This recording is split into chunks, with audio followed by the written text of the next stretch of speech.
Assalamu alaikum everyone, this is the channel Nursing Officers and I'm Abrar Wani.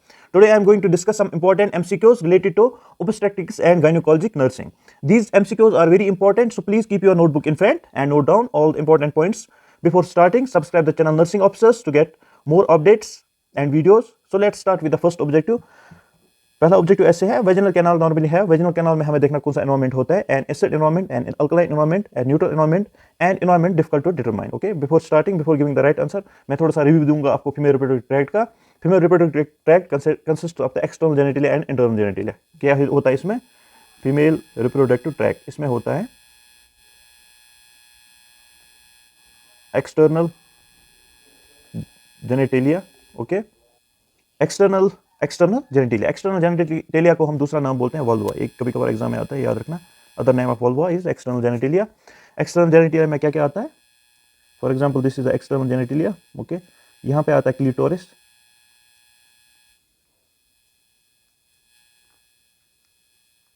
Okay, यहाँ पे आता है clitoris. ऊपर आता है मोनोपीपिस, नॉर्मली जहाँ पे प्यूबिक हेयर होता है. यहाँ पे आता है यूरिथल ओपनिंग. उसके नीचे आता है वेजिनल ओपनिंग. उसके नीचे क्या आता है? Vaginal opening. यहाँ पे है एंस.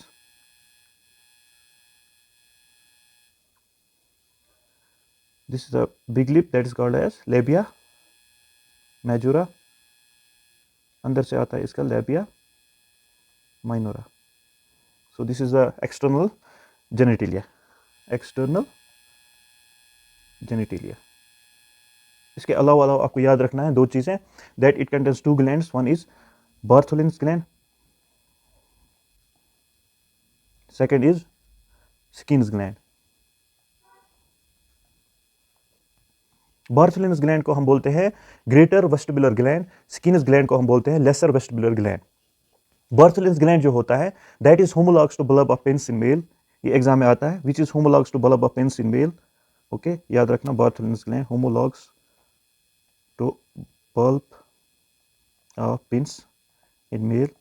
ऐसी दूसरा क्वेश्चन आता है, which is homologs to prostate in male. That is the Skene's gland और lesser vestibular gland. Homologs to prostate in male, ये याद रखना. Okay, two types of glands are there. These two glands help in the process of fertilization. Okay, ठीक है ना. Bartholin's gland किस में मदद करता है? ये मॉइस्ट करता है वल्वा ड्यूरिंग इंटरकोर्स. ओके, ऐसी स्किन्स ग्लैंड किस में मदद करता है? स्किन्स ग्लैंड भी मदद करता है ड्यूरिंग द इंटरकोर्स. ठीक है ना. ये दो ग्लैंड्स किस में प्रेजेंट होते हैं? In the female external genital in the female reproductive tract. ये बहुत इंपॉर्टेंट है. दिस इज द एक्सटर्नल जेनिटली ऐसा होता है. ठीक है ना. क्लिटोरिस ऊपर होता है. क्लिटोरिस में आपको थोड़ा सा याद रखना है, clitoris is about 1.5 to 2 centimetre. ये जो क्लिटोरिस है 1.5 to 2 सेंटीमीटर, ये याद रखना थोड़ा सा. ठीक है ना. ये क्या क्लिटोरिस क्या होता है? It is homologs to penis in male. Okay, ये आता है कभी कभार क्वेश्चन. ये वाले क्वेश्चन जरूरी आते हैं. It is homologs to penis in male. तीन चीजें मैंने बोला होमोलॉग्स, याद रखना. Penis in male, this is homologues. Clitoris is homologs to penis in male. Okay, Bartholin's gland is homologs to bulb of penis in male. ये याद रखना, ये अलग अलग है. ओके, जो ये क्लिटोरिस होता है इसमें इरेक्टाइल टिश्यू होता है, ये भी याद रखना आप. ओके, ऐसी लेबिया मेजोरा, लेबिया माइनोरा होता है. वेजिनल ओपनिंग होता है. वेजिनल ओपनिंग को गार्ड करता है यहाँ पे एक थिन लेयर, एक जिसको हम बोलते हैं हाइमन. ओके, कहाँ पे गार्ड करता है? ये thin layer of mucous membrane होता है, ये गार्ड करता है ओपनिंग ऑफ वेजिना को. ठीक है ना. समझ में आया आपको? This is about the external genitalia. ऐसी इंटरनल जेनिटलिया में क्या क्या आता है? This was the external genitalia. इसके बाद है इंटरनल जेनिटलिया में आता है वेजिना. ठीक है ना. सर्विक्स. Okay, uterus. बहुत इंपॉर्टेंट है ये चीज़ें, इसमें क्वेश्चंस आते हैं एनाटॉमी में. Fallopian tube, ovaries. ओके, ये आता है किसमें? इंटरनल जेनिटलिया में. मैं थोड़ा सा यहाँ पे बनाऊंगा इंटरनल जेनिटलिया, आपको पता चले थोड़ा सा. For example this is the external genitalia, that is the vulva. Okay, यहाँ इसके बाद आता है सर्विक्स पार्ट. ओके, यहाँ ऐसे, यहाँ पे ओवरीज. ठीक है ना. ऐसे यहाँ पे भी होता है, यहाँ पे ovaries connected to this. This is the uterus. Okay, this is the fallopian tube, these are the pair of ovaries. Okay, fallopian tube का ये पार्ट होता है फिमरे, इतना आप याद रखना. these are the internal genitalias. Okay, so हमारा question क्या था, दैट वेजिनल कैनाल नॉर्मली है. वेजिनल कैनाल में क्या होता है, ठीक है ना. देखो, वेजिना जो होता है ये फेब्रोमस्कुलर ट्यूब होता है जो कनेक्ट करता है इंटरनल और एक्सटर्नल ऑर्गन्स ऑफ रिप्रोडक्शन, ठीक है ना. इसका साइज क्या होता है, it's size is about 7 to 9 centimetre. Sound क्या होता है, इंटीरियर वॉल साइज होता है इसका, इंटीरियर वॉल साइज होता है इसका 7 सेंटीमीटर, पोस्टीरियर वॉल होता है 9 सेंटीमीटर. ये याद रखना, साइज ऑफ वेजिना.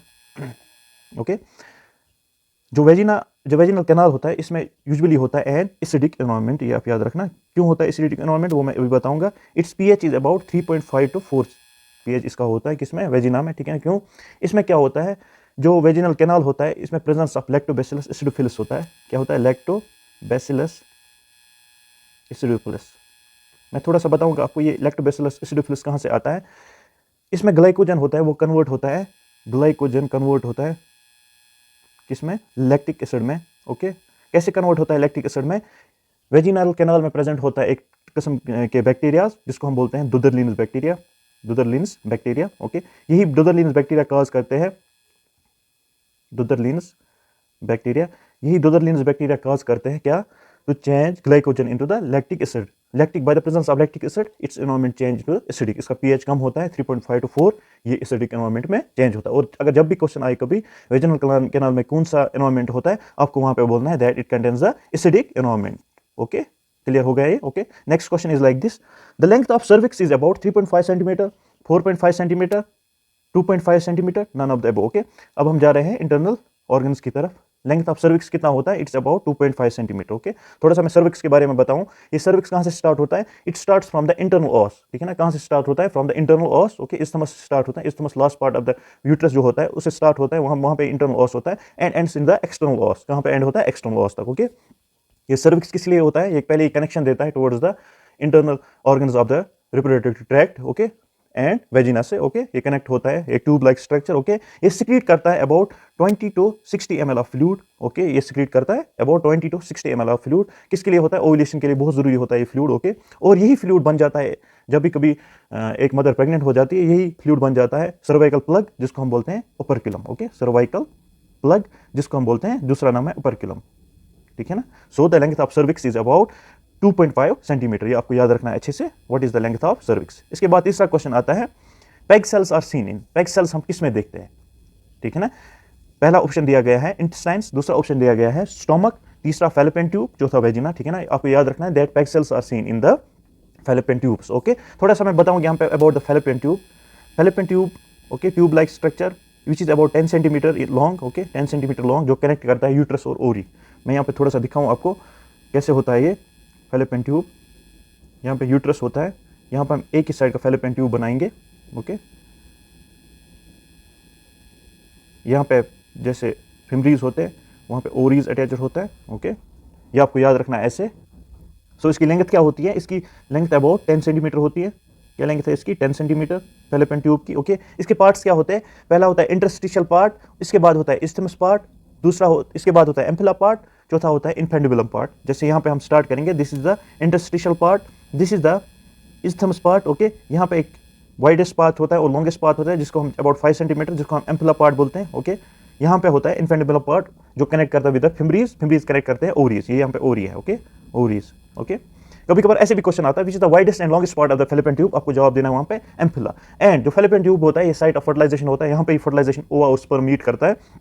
और कहाँ पे, मतलब फैलोपियन ट्यूब में कहाँ पे ओवा और स्पर्म मीट करता है, इन द एम्फिला रीजन. ओके, कभी कभार ऐसे भी क्वेश्चन आता है ये साइट ऑफ फर्टिलाइजेशन कहाँ पे होती है, नॉर्मली साइट ऑफ फर्टिलाइजेशन एम्फिला में हम बताते हैं. ओके, मगर हम ऐसे भी बताएंगे एम्फिला इस्थमस जंक्शन पे यूजुअली फर्टिलाइजेशन होती है. एम्फिला यहाँ पे इस्थमस है ना. ओके, दिस इज इस्थमस, यहाँ पे जो जंक्शन होता है, ओके, इस जंक्शन पे ही फर्टिलाइजेशन होती है, इस्थमस एम्फिलरी जंक्शन. ओके, और आपको याद रखना है ampulla is the widest and longest part of the fallopian tube. साथ साथ में ये भी याद रखो दैट फैलोपियन ट्यूब में कौन सा एपिथेलियम होता है, ये बहुत इंपॉर्टेंट है, that it contains ciliated columnar epithelium. Ciliated columnar epithelium. Okay, ये भी क्वेश्चन कभी कभार आता है which epithelium is present in the fallopian tube. Okay, so PEG cells are seen in the fallopian tubes.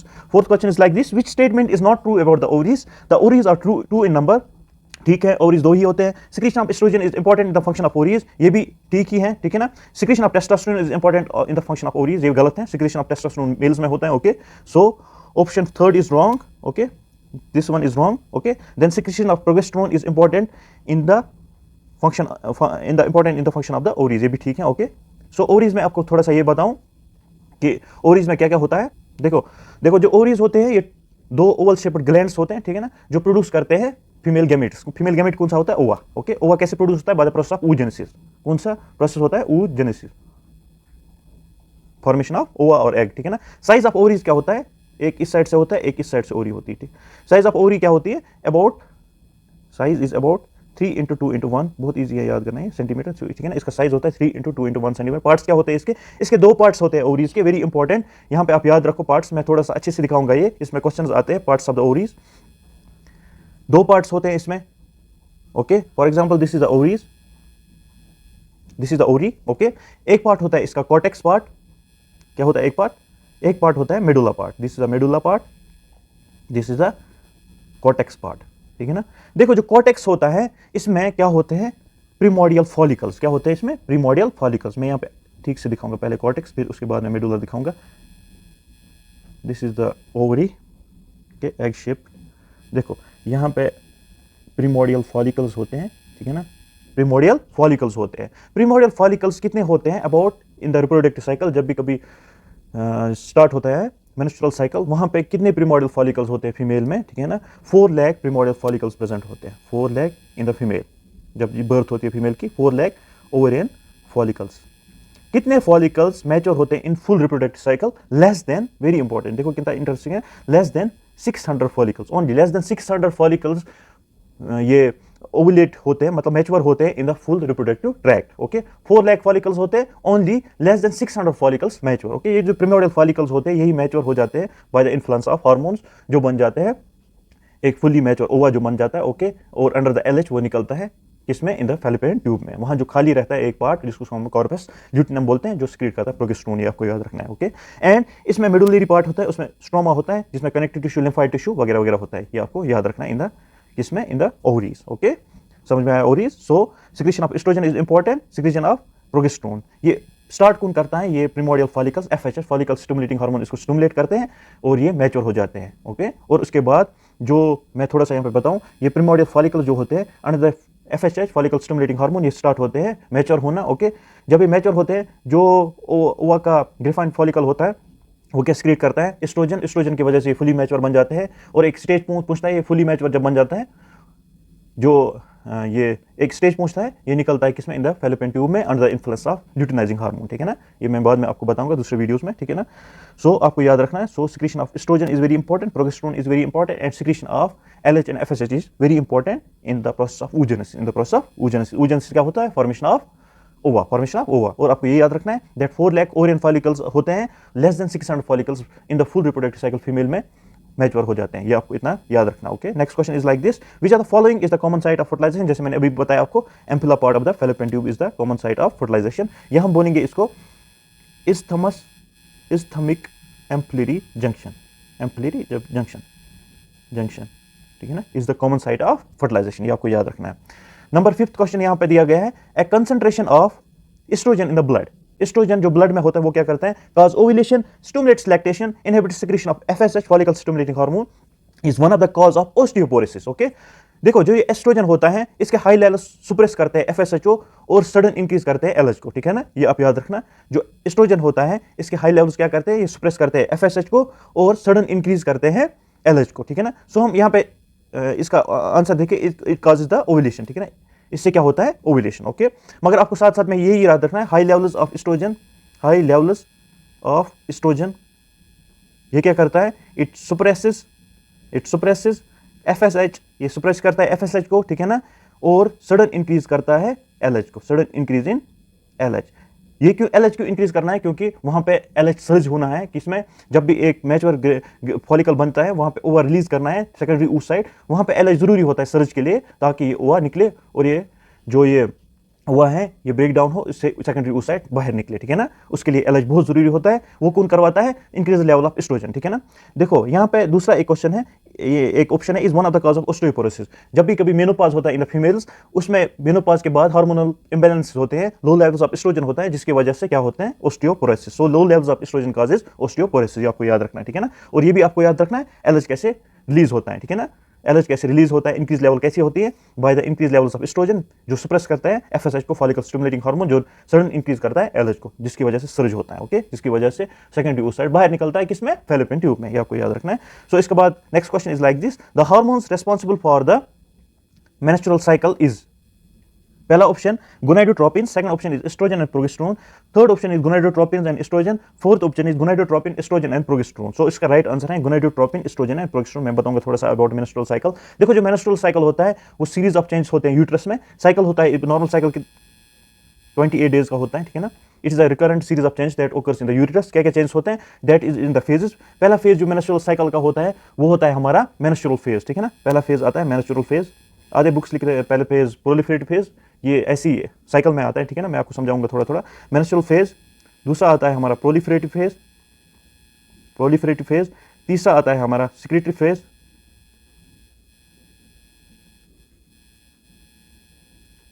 Secretary phase, ठीक है ना।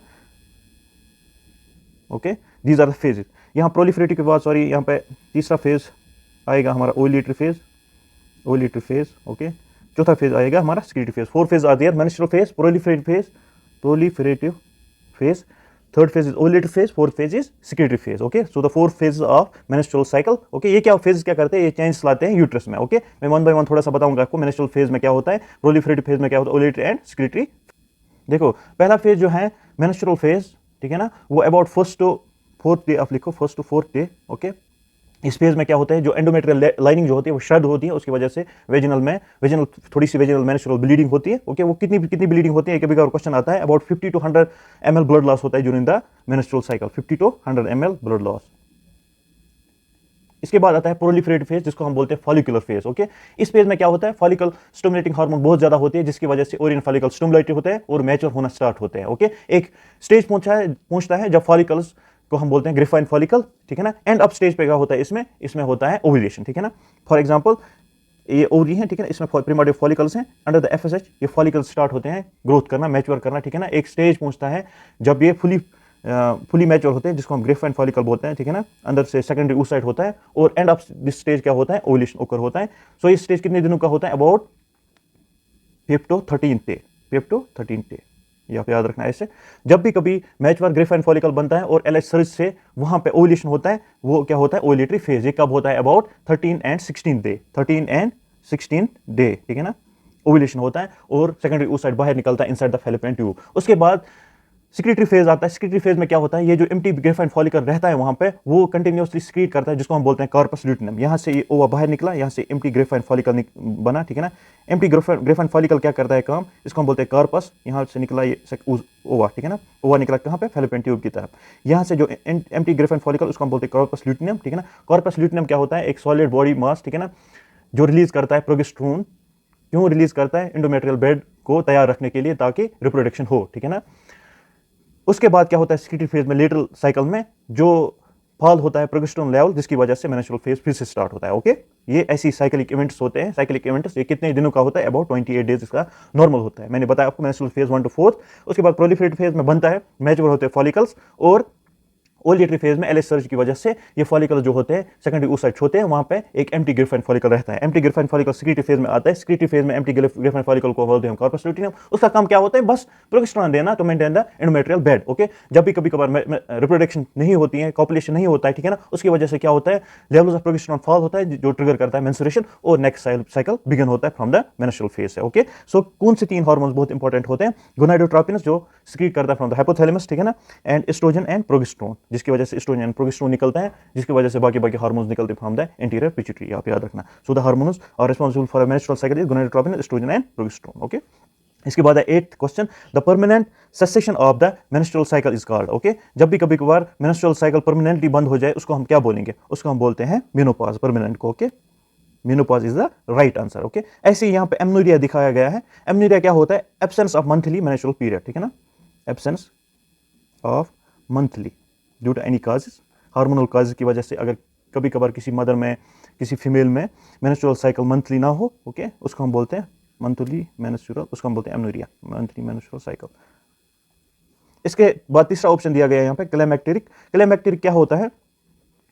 क्लाइमैक्टेरिक होता है डिक्लाइन, यहां हम बोलेंगे ऐसे, natural decline in reproductive hormones, उसको हम बोलते हैं क्लाइमैक्टेरिक। ये कब होता है? आफ्टर द मेनोपॉज, मेनोपॉज के बाद होता है डिक्लाइन ऑफ रिप्रोडक्टिव हार्मोन्स, उसको हम बोलते हैं क्लाइमैक्टेरिक रिप्रोडक्टिव हार्मोन्स। ओके, इसके बाद है थैलार्की। थैलार्की होता है onset of secondary sexual development, जैसे the breast development, breast buds पढ़ते हैं इन द फीमेल, उसको हम बोलते हैं थैलार्की। ऑनसेट, ऐसे हम बोलेंगे onset of secondary breast development.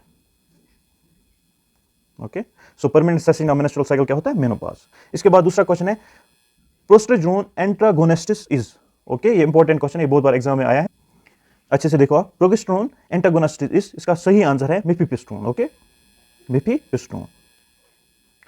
Mifepristone क्या करता है? ये प्रोजेस्टेरोन को इनहिबिट करता है, इसी के लिए हम बोलते हैं प्रोजेस्टेरोन एंटागोनिस्टिस। ओके, इसके बाद दूसरा ऑप्शन यहाँ पे है रेगिस्टेरोन। रेगिस्टेरोन क्या होता है? ये भी आता है in the class of progesterone, class of progesterone. Okay, ये किसके लिए ट्रीट होता है, किसके लिए दिया जाता है? For heavy irregular menstrual period, to treat heavy irregular menstrual period. कौन? रेगिस्टेरोन। इसके बाद तीसरा ऑप्शन यहाँ पे है मिसोप्रोस्टाल, कभी कभार एग्जाम में आता है। मिसोप्रोस्टाल क्या करता है? ये किस लिए यूज होता है? फॉर लेबर इंडक्शन, ये हम हॉस्पिटल में यूज करते हैं फॉर लेबर इंडक्शन। ओके, या कभी कभार हम यूज करते हैं फॉर द एबॉर्शंस। कौन? मिसोप्रोस्टाल। इसके बाद है प्रोस्टाग्लैंडिन्स। प्रोस्टाग्लैंडिन्स किसके लिए हम यूज करते हैं? For to induce labour, to induce labour, याद रखना आप। मिसोप्रोस्टाल यहां मुझे याद आ रहा है, मिसोप्रोस्टाल हम किसके लिए और यूज करते हैं? टू प्रिवेंट पोस्टमार्टम ब्लीडिंग, याद रखना।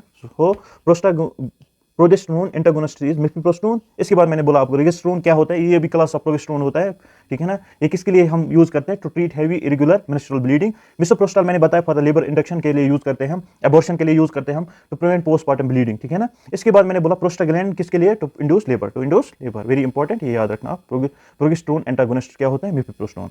इसके बाद नेक्स्ट क्वेश्चन है which are the following is the functional unit of breast, which are the following is the functional unit of breast. पहले दिया गया है ऑप्शन एम्फिला, दूसरा एसेनाई सेल्स, तीसरा मायोएपिथेलियम सेल्स, चौथा रेक्टोफेरस डक्ट। ओके, इसका राइट आंसर है functional unit of breast is acini cells. Okay, under the influence of prolactin acini cells secrete करता है मिल्क। ओके, थोड़ा सा मैं ब्रेस्ट्स के बारे में बताऊं। ब्रेस्ट जो होते हैं these are the modified sweat glands, modified sweat glands.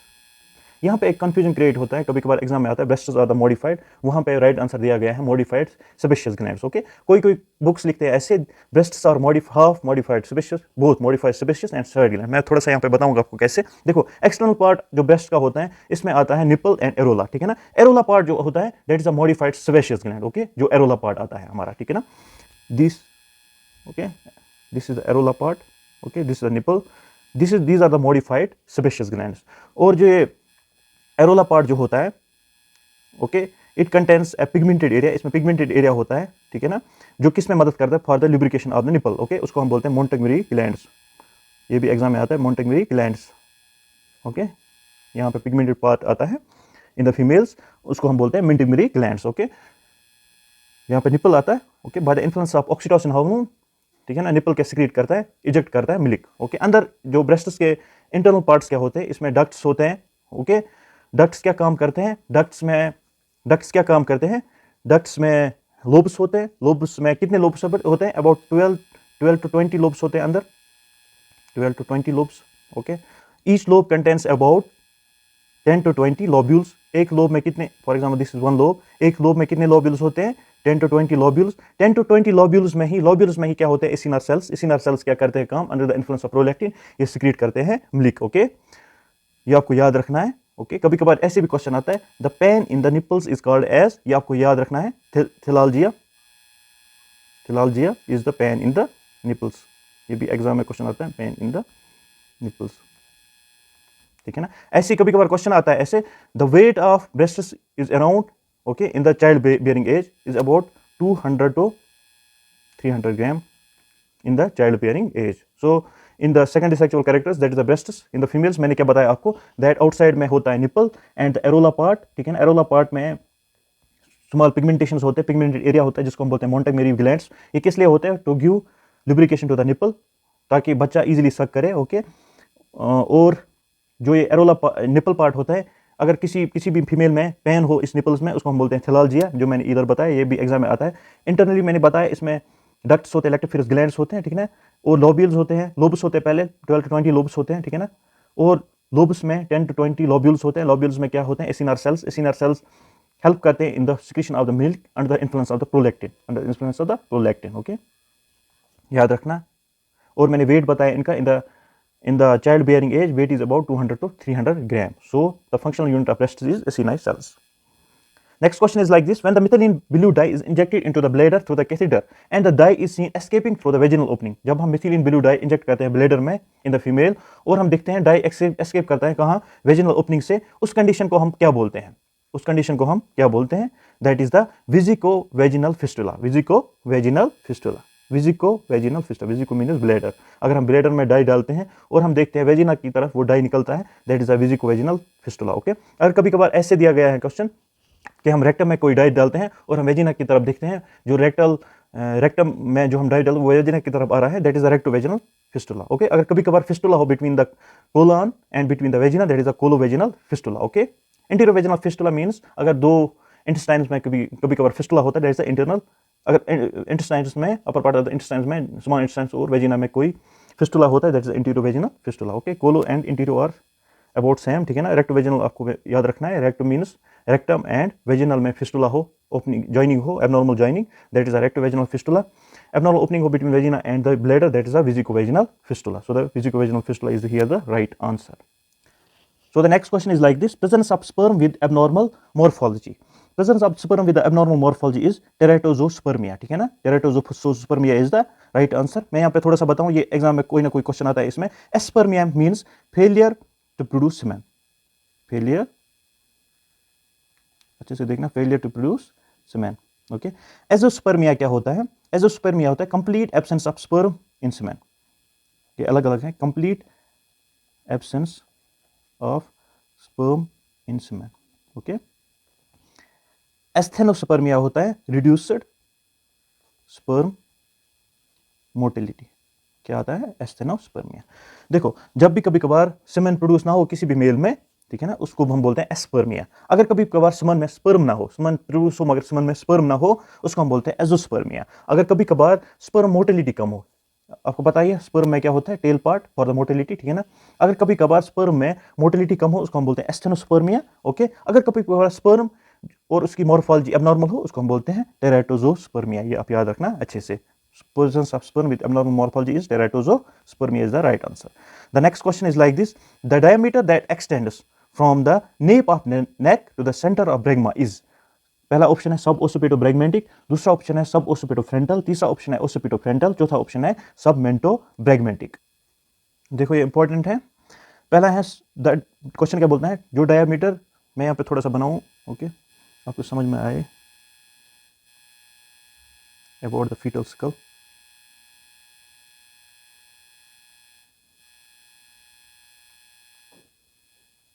Okay, this is the occiput region. ये क्या होता है?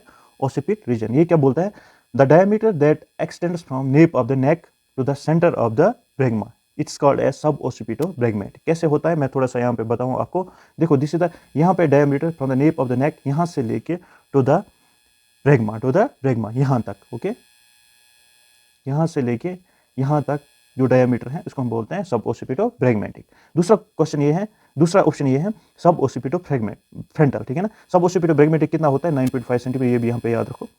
From the nape of the neck, कहाँ से लेके? From the nape of the neck to the bregma तक कितना होता है? 9.5 सेंटीमीटर। ऐसा ही दूसरा ऑप्शन है sub occipitofrontal, from the nape of the neck to the कहाँ तक? टू द फ्रंटल एरिया, यहाँ तक, ओके, ठीक है ना। ये कितना होता है? About 10 centimetre, okay. ऐसा ही तीसरा ऑप्शन है ओसिपिटोफ्रंटल। ओसिपिटो यहाँ हम बोल रहे थे सब ओसिपिटो, ठीक है ना। ओसिपिटो यहाँ से हम स्टार्ट करेंगे, ओसिपिटोफ्रंटल, यहाँ से लेके कहाँ तक? पॉइंट बिटवीन द आईब्रोज, ग्लैबुला जिसको हम बोलते हैं, ठीक है ना। ये आईब्रोज यहाँ पे, यहाँ से लेके यहाँ तक कितनी डिस्टेंस है? दैट इज ओसिपिटो फ्रंटल, ये क्या है occipito frontal, okay frontal from the glabella, glabella means that is point between the eyebrows, ये कितना होता है अबाउट 11.5 सेंटीमीटर, ओके। ऐसे ही तीसरा है सबमेंटो ब्रैगमेटिक, सबमेंटो ब्रैगमेटिक क्या होता है, ओके ये यहाँ पे नीचे चिनबून होता है, वहाँ से मिंटम, ओके फिर मतलब मिंटम से लेके कहाँ तक ब्रैगमा तक, ऐसे यहाँ से लेके यहाँ तक, दिस इज द सबमेंटो ब्रैगमेटिक, ओके। सबमेंटो ब्रैगमेटिक कितना होता है 11.5 सेंटीमीटर, ये आपको याद रखना है, ओके। मैंने आपको दिखाया अच्छे से यहाँ पे, this is the fetal skull, ये यहाँ पे आईज है, ठीक है ना, यहाँ पे सब ओसिपिटो रीजन है, यहाँ पे ओसिपिटो रीजन है, यहाँ पे ब्रैगमेटिक रीजन है, यहाँ पे मेंटो रीजन है, ठीक है ना, यहाँ पे ग्लैबुला है बिटवीन द आईब्रोज, ठीक है ना। इसी तरह आपको याद रखना है एक और चीज यहाँ पे, which are the following is has the highest diameter, किसमें होता है सबसे बड़ा diameter, that is a mento vertical, ठीक है ना। मेंटो कभी कभी ये भी क्वेश्चन आएगा, मेंटो वर्टिकल, मिंटो वर्टिकल कितना होता है about 13.5 centimetre, 13.5 centimetre. Mento vertical क्या होता है, distance from mentum to highest point in the vertex, mentum से लेके to the highest point in the vertex, ठीक है ना, मिंटम से लेके to the highest point in the vertex ये आएगा, okay. That is the mento vertical is about 13.5 centimetre, okay, ठीक है ना। अच्छे से समझ लेना यहाँ से, दैट सब ओसिपिटो ब्रैगमेटिक क्या होता है, ओसिपिटो फ्रंटल क्या होता है, सब ओसिपिटो फ्रंटल क्या होता है, ओसिपिटो फ्रंटल क्या होता है, सब मिंटो ब्रैगमेटिक क्या होता है, और mento vertical is the highest diameter in the fetal skull, ये आपको याद है, okay. The next question is like this, landmark used while assessing the descent of the head during the process of delivery, कौन सा landmark हम use करते हैं while assessing कि हेड कहाँ जा रहा है, ओके हेड का एंगेजमेंट कहाँ है, कौन सा लैंडमार्क हम यूज करते हैं, that is the ischial spine, ये आपको याद रखना है, उसको हम बोलते हैं ischial spine, okay. Ischial spine is the landmark जो हम यूज करते हैं while assessing the descent of the head during the process of delivery। थोड़ा सा मैं भूल गया यहाँ पे, आप यहाँ पे पढ़ना, this is your homework, okay.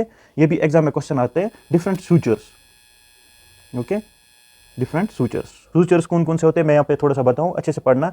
देखो फ्रंटल बोन होता है, पहले मैं बोन्स के बारे में बताऊँ, frontal bone, parietal bone, occipital bone और टेम्पोरल बोन होता है, ठीक है ना। इसमें सूचर्स क्या क्या होता है, फ्रंटल सूचर, ठीक है ना, और होता है कोरोनल सूचर, सेगिटल सूचर होता है, और लैम्बॉइडल सूचर होता है, ये पढ़ना बिटवीन द बोन्स होता है, ठीक है ना, ये अच्छे से पढ़ना, इसमें क्वेश्चन एक जरूरी आता है, different types of sutures and bones, okay. इसी तरह जो लैंडमार्क मैंने बताया, यहाँ पे मैं थोड़ा सा आपको बताऊँ, पिल्विस जो होता है, मैटरनल पिल्विस, इसमें क्या क्या चीजें होती है, ठीक है ना, मैटरनल पिल्विस। देखो maternal pelvis contains 4 bones and 4 joints, ठीक है ना, 2 इनॉर्निमेट बोन्स होते हैं, वो कंपोजिट होते हैं 3 बोन्स के साथ, ठीक है ना, क्या होते हैं 2 इनॉर्निमेट बोन्स, जिनको हम बोलते हैं दूसरा नाम हिप बोन, ओके।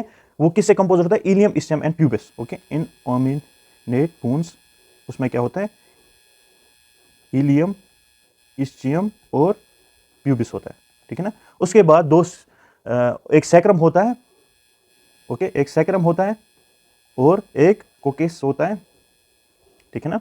और जॉइंट्स जो होते हैं, 2 सैक्रोइलियल जॉइंट होता है, एक सैक्रोकोकिजियल जॉइंट होता है और एक सिम्पैसियस प्यूबिस होता है, ये आपको याद रखना है इसमें इन द मैटरनल पिल्विस में, ओके। लैंडमार्क कौन सा होता है, लैंडमार्क इज इस्टियल स्पाइन, ये भी आपको यहाँ पे याद रखना है अच्छे से, okay.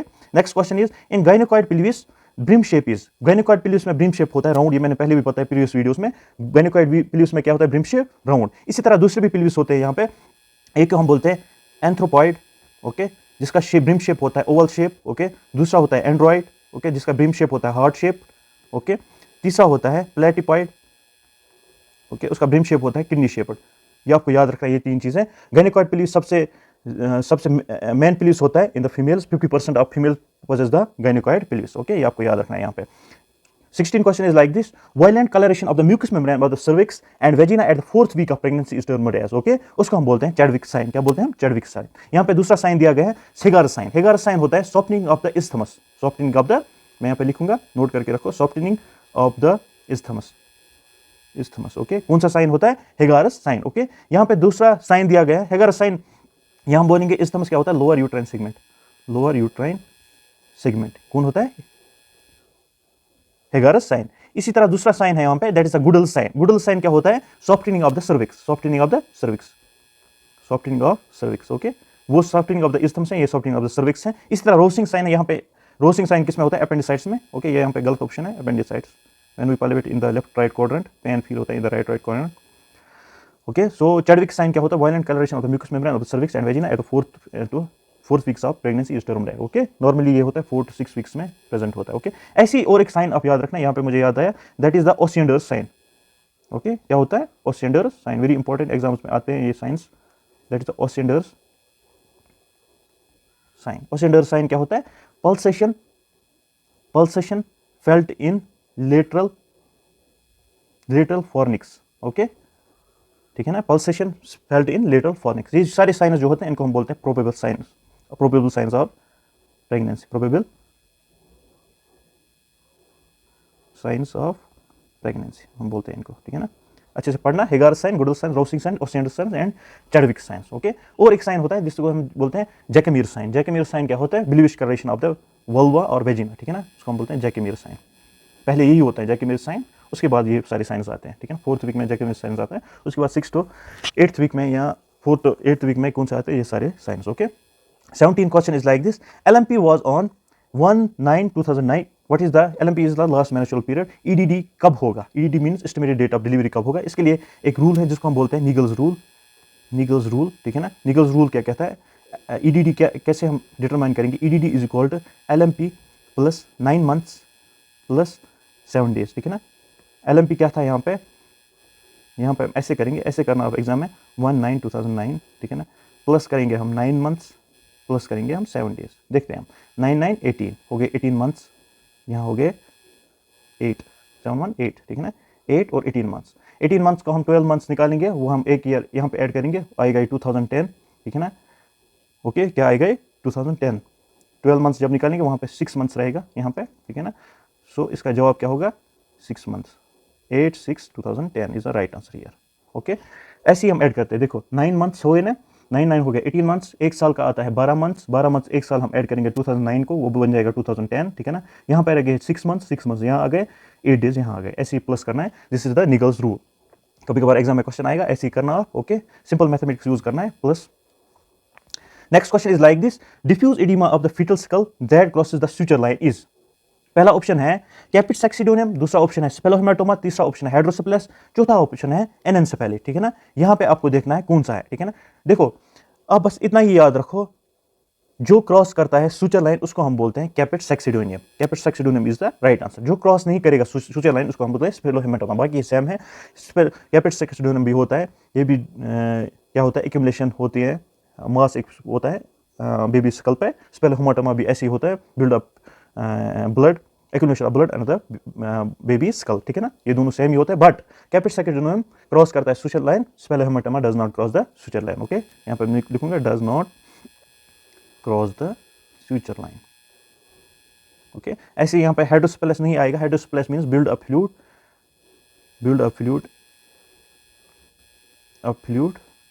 In cavities of brain, उसको हम बोलते हैं हाइड्रोसेफेलस। ऐसे ही यहाँ पे एनेन्सेफेली मींस जब भी कभी कभार बेबी बॉर्न होता है with incomplete skull, okay.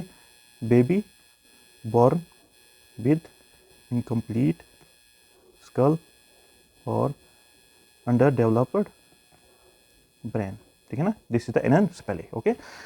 19 question, at what station present part is above the level of ischial spine, okay. मैंने आपको बोला था इस्चियल स्पाइन हम लैंडमार्क यूज करते हैं जब भी कभी कभार above the level of ischial spine हो, मींस द स्टेशन क्या होगा, at the level of ischial spine means 0, at the level means 0, ठीक है ना, okay. At the level means 0, minus means above the level of ischial spine, ठीक है ना। Below the level, +1 means below the level of ischial spine, ठीक है। ऐसी +2 means उससे below, okay. 20th question is like this, the umbilical cord is attached to the membranes of the placenta in front of presenting part that is the vasa previa, okay. जब in front of presenting part हो umbilical cord that is the vasa previa, okay. ऐसे यहाँ पे questions है, मतलब यहाँ पे options हैं, पेटल डोर, प्लेसेंटा विलेमेंटस, प्लेसेंटा इनक्रीटा। मैं थोड़ा सा यहाँ पे आपको बताऊंगा ये क्या हो, ये पढ़ना आप अच्छी तरह से, मैं थोड़ा सा यहाँ पे बताऊंगा आपको। जो पेटल डोर प्लेसेंटा होता है, इसमें कॉर्ड अटैच होता है at the edge of placenta, okay, instead of the center, at the edge of placenta, when the cord is attached as the edge of placenta instead of the center। इसी तरह placenta filamentous है, जब filamentous insertion of placenta हो, filamentous insertion means umbilical cord insert होता है in the membranes, पहले membranes में amnion और chorion में होता है, ठीक है ना, और lastly ये connect होता है at the edge of the placenta, ठीक है ना, that is the filamentous insertion। filamentous insertion मैंने बताया, amnion और chorion में umbilical cord insert होता है और ये connect होता है placenta के edge पे, amnion और chorion पे, ठीक है ना। ऐसी प्लेसेंटा इनक्रीटा होता है। प्लेसेंटा इनक्रीटा क्या होता है, जब कोरियानिक विले इन्वेड करता है मायोमेट्रियम में, ठीक है ना, कोरियानिक विले फुली इन्वेड करता है मायोमेट्रियम। इसके स्टेज हैं, पहले एक्रीटा होता है, जब कोरियानिक विले पेनिट्रेट करता है एंडोमेट्रियम में, ठीक है ना। उसके बाद जब कोरियनिक विले पेनिट्रेट करेगा किसमें, मायोमेट्रियम में, उसको हम बोलते हैं इनक्रीटा। जब कोरियनिक विले मायोमेट्रियम में और पेरीमेट्रियम तक पहुंचेगा उसको हम बोलते हैं पेनक्रीटा, ठीक है ना। 3 चीजें हैं इसमें, पहले एक्रीटा जब किसमें प्लेसेंटा पेनिट्रेट करेगा एंडोमेट्रियम में, ठीक है ना, and these are layers of the uterus. इसके बाद होता है इनक्रीटा जब प्लेसेंटा किसमें पेनिट्रेट, कोरियनिक विले किसमें पेनिट्रेट करेगा, in the myometrium.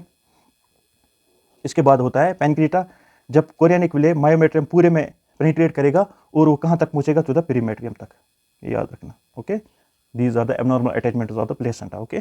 These are the better door placenta filamentous place was a prior abnormal attachments of the umbilical cord, या याद रखना। इसी तरह यहाँ पे एक क्वेश्चन है, remnant of ductus arteriosus becomes the, okay. Remnant of ductus artery, मैं यहाँ पे ऑप्शंस में बताऊँ आपको, फोसा ओवुलस, देखो remnant of foramen ovale is remnant, remnant means बाद में क्या होता है, आफ्टर द बर्थ, ओके, उसको क्या बन जाता है, फोरामेन ओव्यूल को बन जाता है फोसा ओवुलस। डक्टस आर्टरियोसस को क्या बन जाता है, लिगामेंटम, लिगामेंटम आर्टरियोसम, ठीक है ना। डक्टस विनोसस को क्या बन जाता है, ligamentum venosum. By the option itself आपको पता चलेगा, विनस विनोसम, ठीक है ना, आर्टरीज आर्टरियोसम। अम्बिलिकल कॉर्ड को क्या बन जाता है, लिगामेंटम, लिगामेंटम टेरिस, ठीक है ना। ऐसे आप याद रखो, रिमिनेंट ऑफ अम्बिलिकल आर्टरी को क्या बनता है, median umbilical artery, umbilical artery को बन जाता है मीडियन अम्बिलिकल आर्टरी। कब, जब चाइल्ड बर्थ करता है उसके बाद इन चीज़ों को क्या होता है, एक्स्ट्रा होता है किसमें, इन द, जब बच्चा होता है इनसाइड द ट्रैक्ट, ओके, ये आपको याद रखना है। 20 next question is green colour of amniotic fluid is due to, पहला ऑप्शन है आरएच इनकम्पैटिबिलिटी, दूसरा ऑप्शन है पोस्ट मैच्योरिटी, तीसरा ऑप्शन कंसीलिएट हेमरेज, चौथा option fetal distress, okay. So the fetal distress is the right answer, okay. जब Rh incompatibility होता है जब गोल्डन कलर होता है, क्या होता है, golden colour, okay. Post maturity होती है तब ग्रीनिश येलो होता है, ये याद रखना, ग्रीनिश येलो, ये भी एग्जाम में आता है। जब कंसीलर्ड हेमरेज होता है तब dark colour of the amniotic fluid होता है। समझ में आया आपको। एट टर्म कितना यहाँ पे मुझे याद है, एट टर्म ये भी याद रखो, यहाँ पे एट टर्म एमनियोटिक फ्लूइड कितना होता है, अबाउट 800 to 1200 ml, ठीक है ना, समझ में आया आपको। इसके बाद तीसरा 23rd क्वेश्चन है, amniocentesis is done between, amniocentesis कब किया जाता है, पहला ऑप्शन है 7 to 10 वीक, दूसरा 15 to 20 वीक, तीसरा 10 to 12 वीक, चौथा 18 to 20। जो ये एमनियोसेंटेसिस है ये हम करते हैं in the 15 to 20 week is the right answer, okay. यहाँ पे आप थोड़ा सा याद रखो, अल्ट्रासोनोग्राफी हम करते हैं 7 to 10th वीक, अल्ट्रासोनोग्राफी किसको, फीमेल को। रिलायबल कब होता है, 7 to 10th वीक, मैंने पिछली बार वीडियो में बताया। 10th to 12th वीक क्या करते हैं हम, 10th to 12th वीक हम देखते हैं about the chorionic villi samples होता है, chorionic villi sampling, okay. 18th to 20th week हम करते हैं कॉर्डोसेंटेसिस, ये आप याद रखना, ओके। इसके बाद दूसरा क्वेश्चन है MSAFP, maternal serum alpha fetoprotein, maternal serum alpha fetoprotein कब एलिवेट होता है, ओके, किस कंडीशन में एलिवेट होता है, ये आपको देखो थोड़ा सा मैं यहाँ पे बताऊँ पहले। मैटरनल सीरम अल्फा फीटोप्रोटीन कब करते हैं, 16 to 18th वीक पे, ठीक है ना। ये कब एलिवेट होता है, it is elevated in the condition in the neural tube defect में ये एलिवेट होता है। और किस किस में, मल्टीपल प्रेगनेंसी में एलिवेट होता है, ये भी याद रखो, मल्टीपल प्रेगनेंसी, ओके। और ये एलिवेट होता है in the interior wall defect जब होता है, RH आइसो इम्यूनाइजेशन जब होता है, interior wall defect, okay, RH iso immunisation में ये एलिवेट होता है। डिक्रीज किस में होता है, डाउन सिंड्रोम में डिक्रीज होता है, ओके। गेस्टेशनल ट्रोपोब्लास्टिक डिजीज में डिक्रीज होता है, ओके। कब करते हैं हम, inter 16 to 18th week. Next question is like this, regularly timed episodes of bleeding that are excessive in amount are called, okay. पहला ऑप्शन है मेटोर्जिया, मेनोर्जिया, पोलीमेनोर्जिया, मेनोमेटोर्जिया, ठीक है ना। इसका राइट आंसर है मेनोर्जिया, ठीक है ना, याद रखना, मेनोर्जिया ही रेगुलरली टाइमड एपिसोड्स, रेगुलरली, अगर ऐसे आए इरेगुलरली तब होगा मेटोर्जिया, इरेगुलरली, ठीक है ना, इरेगुलर साइकिल हो और मेंस्ट्रुअल ब्लीडिंग ज्यादा हो तब होगा metrorrhagia, okay. Next question, descent of the presenting part of the fetus into the pelvis which cause ease of breathing and feeling in the mother is called as, okay. जब descent होता है last पे, जब labour के time, okay, decent होता है और engagement होती है पेल्विस हेड का किसमें, इंटीरियर पोस्टीरियर डायमीटर में, उसको हम बोलते हैं lightning, which cause a sigh of relief in the female, okay, उसको हम बोलते हैं लाइटनिंग, ओके। ऐसे यहाँ पे क्विकनिंग है, क्विकनिंग कब होती है, 16 to 20th week, first fetal movement of the baby, उसको हम बोलते हैं क्विकनिंग, फर्स्ट फीटल मूवमेंट, उसको हम बोलते हैं क्विकनिंग, ओके। मोल्डिंग क्या होता है, जब भी कभी कभार लेबर होता है, नॉर्मल लेबर जब होता है, जब भी बच्चा बाहर निकलता है, बाहर निकलने के टाइम उसका जो फीटल हेड होता है उसका शेप थोड़ा सा चेंज होता है, change in the fetal head shape, ठीक है ना, उसको हम बोलते हैं moulding, change in fetal head shape. Okay, restitution means ये सेकंड स्टेज ऑफ लेबर में जब होता है, ओके, जब लेबर स्टार्ट हो, लेबर के टाइम बेबी का नेक क्या होता है, अलाइनमेंट में नहीं होता है, ठीक है ना, वो अलाइनमेंट में लाने के लिए वो जो फीटल हेड होता है वो घूमता है इन द 360 डिग्री आर्क, उसको हम बोलते हैं restitution means realignment of the fetal head, realignment of fetal head during delivery के दौरान। ओके, इसके बाद नेक्स्ट क्वेश्चन है Bishop score include all except, पहले सर्वाइकल पोजीशन है, दूसरा इफेसमेंट है, तीसरा कंसिस्टेंसी ऑफ सर्विक्स है, चौथा मोल्डिंग ऑफ फीटल हेड है। बिशॉप स्कोर आपको थोड़ा सा यहाँ पे ध्यान रखना है, बिशॉप स्कोर किसके लिए होता है, for the assessment of the labour, assessment of labour, इसीलिए इसके लिए हम बिशॉप स्कोर करते हैं। इसमें 5 फैक्टर्स होते हैं, देखो सर्वाइकल पोजीशन भी होता है इसमें, ठीक है ना, सर्वाइकल इफेसमेंट थिनिंग भी जिसको बोलते हैं वो भी होता है इसमें, कंसिस्टेंसी ऑफ द सर्विक्स भी होते हैं, moulding of the fetal head नहीं होता है, ठीक है ना, so the moulding of fetal head is the wrong answer here, except यही आएगा, ठीक है ना, मोल्डिंग ऑफ द फीटल। इसके बदले क्या होता है, डायलेशन ऑफ द सर्विक्स होता है, डायलेशन ऑफ सर्विक्स होता है, ठीक है ना, और 5वां क्या होता है, वेरी इंपॉर्टेंट, फीटल स्टेशन, जो मैंने बोला फीटल स्टेशन, +1 0 +1 -1 क्या होता है, कहाँ पे होगा, इस चल स्पाइन पे हमें देखना है कहाँ पे पहुंचा बेबी, ठीक है ना, ये आपको देखना है वहाँ पे, that is the Bishop's score.